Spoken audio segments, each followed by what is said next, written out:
Dans certaines régions du monde, les stocks de poissons sont au bord de l'épuisement. En cause, la pêche INN, illégale, non déclarée et non réglementée. Derrière cette pêche se cachent des activités criminelles comme la traite d'êtres humains ou des trafics de drogue. Explication.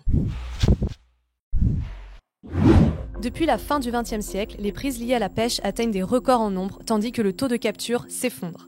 Les chiffres sont alarmants. La production mondiale de poissons s'élevait à 185 millions de tonnes en 2022, dont environ 80 millions de tonnes de poissons pêchés en mer.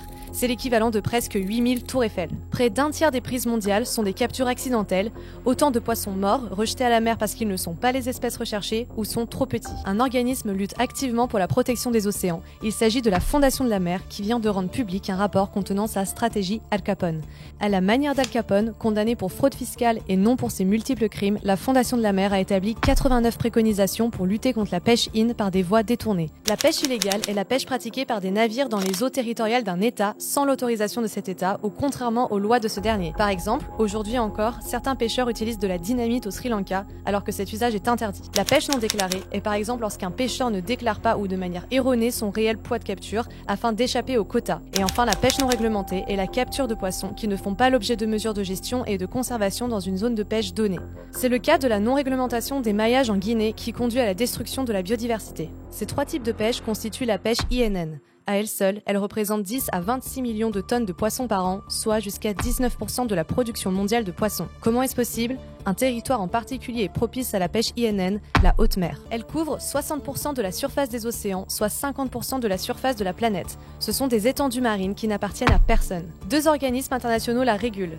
La FAO, la Food and Agriculture Organization, et les ORGP, les organisations régionales de gestion des pêches, des organisations intergouvernementales. Cependant, la signature d'accords internationaux est à la discrétion des États. Il existe ainsi de grandes disparités entre le nombre de signatures et de ratifications.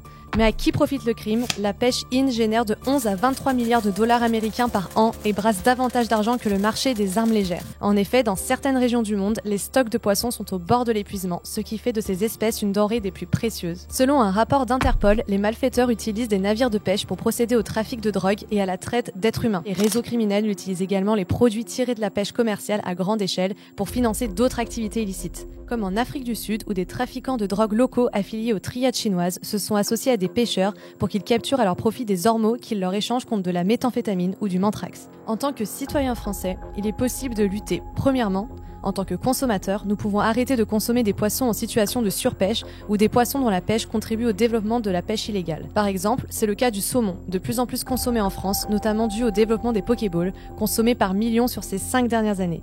Qu'il soit sauvage ou d'élevage, le saumon est dans le premier cas en péril et dans l'autre nourri avec des farines d'autres poissons issus de la pêche illégale, notamment en provenance de Chine. Une solution est donc de consommer des poissons de pêche côtière française achetés dans une poissonnerie qui indique la zone de pêche. Aussi, l'application Mr Goodfish permet de choisir quel poisson consommer à quel moment de l'année afin de limiter notre impact sur l'océan. Deuxièmement, nous pouvons sensibiliser nos entourages et communiquer sur les enjeux de la pêche. Enfin, il est nécessaire de protéger les fleuves et rivières qui passent dans notre région et qui se jettent dans l'océan. En ne jetant pas nos mégots dans les égouts ou dans nos cours d'eau, en limitant la pollution plastique et nos emballages, par exemple la gourde vous sauvera de milliers de bouteilles d'eau par an.